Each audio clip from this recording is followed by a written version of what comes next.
그리고 이 설교문에서는 신자를 언약 백성이라고도 부르던데 이건 어떤 의미를 강조하는 건가요? 네, 그 언약 백성이라는 표현, 이걸 통해서 우리가 단순히 개인적으로 구원받은 걸 넘어서 하나님의 은혜 언약이라는 어떤 거대한 틀 안에 속한 공동체다.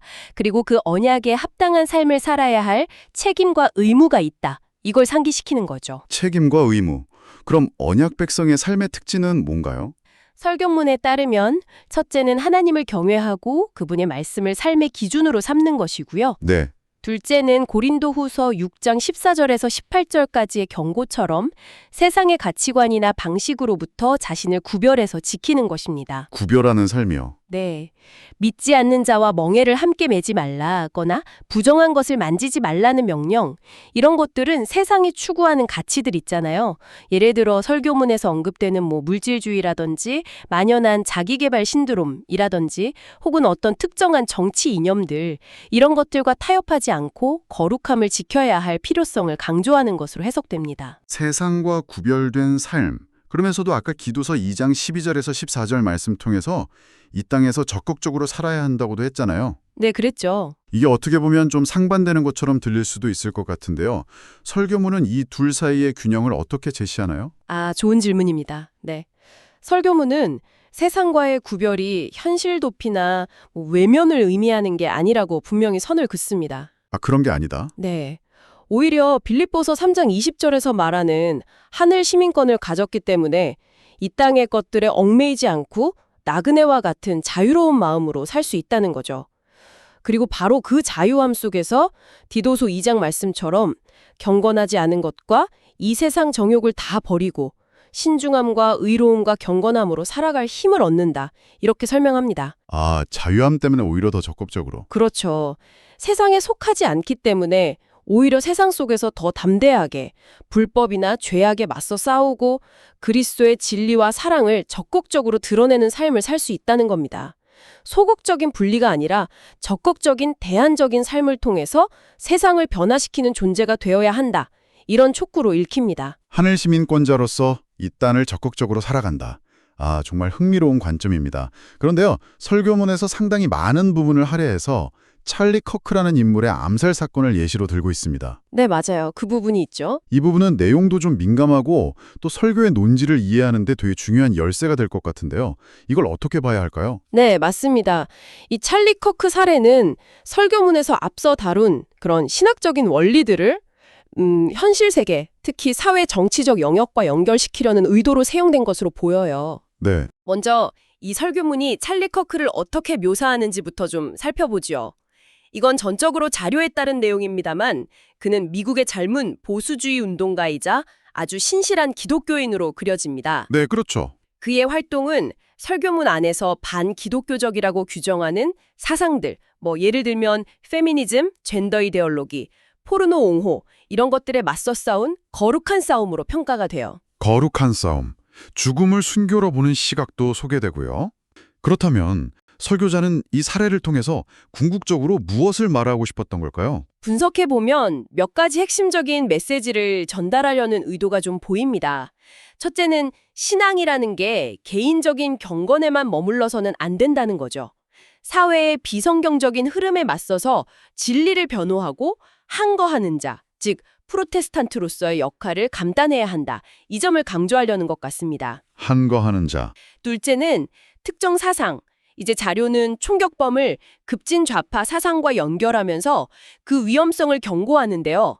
이런 사상이 개인과 사회에 미치는 파괴적인 영향력을 보여주면서 사상적인 분별과 대응이 중요하다. 이걸 역설하려는 거고요. 네. 셋째는 개인의 내면적인 거룩함, 아까 말한 죄죽임이나 성화 같은 것들이 사회적이고 공적인 영역에서의 구체적인 행동으로 반드시 이어져야 한다. 이것을 이 찰리 커크라는 인물의 삶과 죽음을 통해 예증하려는 것으로 보입니다. 개인과 사회를 연결하는 거군요. 그렇죠. 넷째는 신앙적인 관점에서 현재의 정치사회적인 흐름, 설교문은 한국의 공산화 가능성 같은 아주 구체적인 우려까지 표하는데 이런 흐름에 대해 무관심하거나 안일해서는 안 된다. 깨어 기도하고 분별해야 한다. 이런 주장을 뒷받침하는 아주 강력한 사례로 활용하고 있는 거죠. 여기서 우리가 좀 주의 깊게 살펴야 할 점은요. 이 설교문이 개인의 영적 싸움과 사회 정치적 영역에서의 투쟁을 거의 동일선상에 놓고 거룩한 싸움이라는 프레임으로 연결하고 있다는 정의입니다. 네. 물론 지금 저희는 이 설교문 자체의 논리와 주장을 분석하고 있는 것이지 여기에 담긴 특정 정치적 해석이나 주장에 동의하거나 반대하는 입장을 표명하는 것은 아니라는 점 청취자 여러분께서도 꼭 유념해 주시면 좋겠습니다. 네, 명확한 분석과 또 필요한 부연 설명 정말 감사합니다. 개인의 신앙과 사회적 책임을 연결하려는 시도 자체는 중요하지만 그 방식과 내용에 대해서는 좀 신중한 접근이 필요해 보이네요. 맞습니다. 자, 이렇게 거시적인 차원의 싸움까지 이야기했지만 설교문은 다시금 싸움의 가장 근본적인 출발점은 어디라고 강조하나요? 결국 다시 나 자신의 내면으로 돌아옵니다. 설교문에서 내 시를 기합시다 이런 표현을 사용하는데요. 내실을 기하자. 네, 이게 뭐냐면 외부 세계나 다른 사람들과의 싸움이 앞서서 먼저 자기 자신 안의 죄와 치열하게 씨름하고 영적으로 견고하게 서는 것, 이것이 모든 것의 기초다. 이걸 강조하는 말입니다. 네. 그리고 이 내적 싸움과 가장 밀접하게 연결된 현장이 바로 가정이라고 지적합니다. 가정이요? 가정과 내면의 싸움이 어떻게 연결되죠? 설교문은 부부관계를 단순히 인간적인 애정관계, 그걸 넘어서 그리스도와 교회의 신비로운 연합을 보여주는 모델로 설명하거든요. 아, 따라서 가정 안에서의 하나됨과 사랑, 혹은 반대로 갈등과 분열, 이런 것들은 그 가정 구성원들의 영적 상태, 즉 내지 않은 죄가 얼마나 역사하고 있는지를 보여주는 중요한 지표가 된다는 겁니다. 그렇군요. 교회 지도자를 세울 때조차 가정을 잘 다스리는지를 중요한 자격 요건으로 삼는 이유도 바로 여기에 있다고 연결하고요.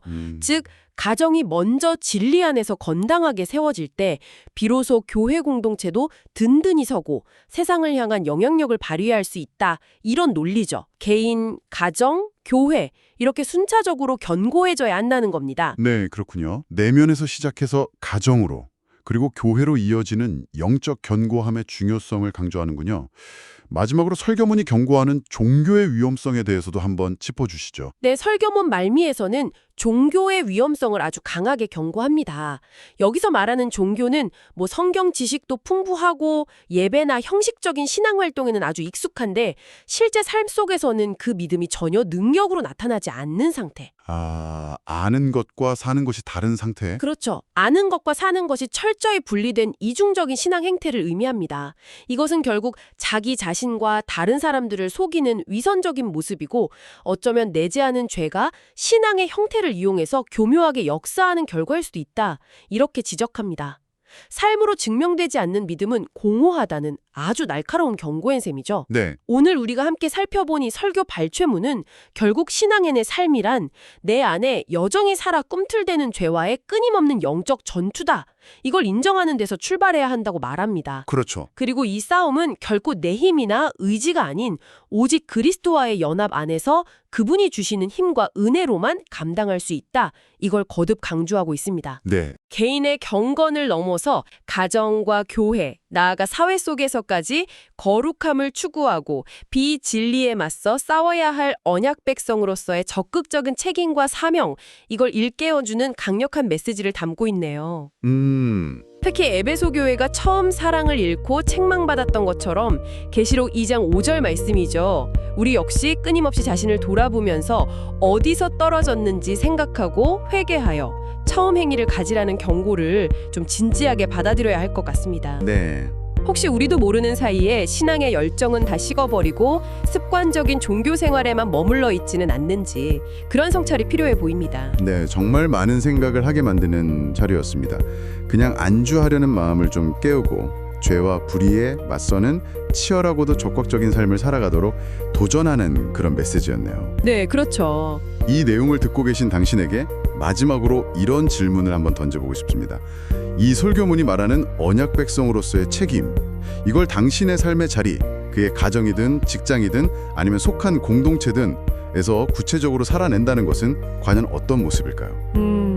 혹시 당신도 모르게 에베소 교회처럼 처음 사랑을 잃어버린 채 세상의 가치나 죄의 유혹과 타협하며 살아가고 있는 영역은 없을까요? 오늘 함께 나눈 이 이야기들이 당신이 다시 한번 붙들고 지켜내야 할 진리가 무엇인지 깊이 고민하고 더 담대한 믿음의 걸음을 내딛는 그런 계기가 되기를 바랍니다.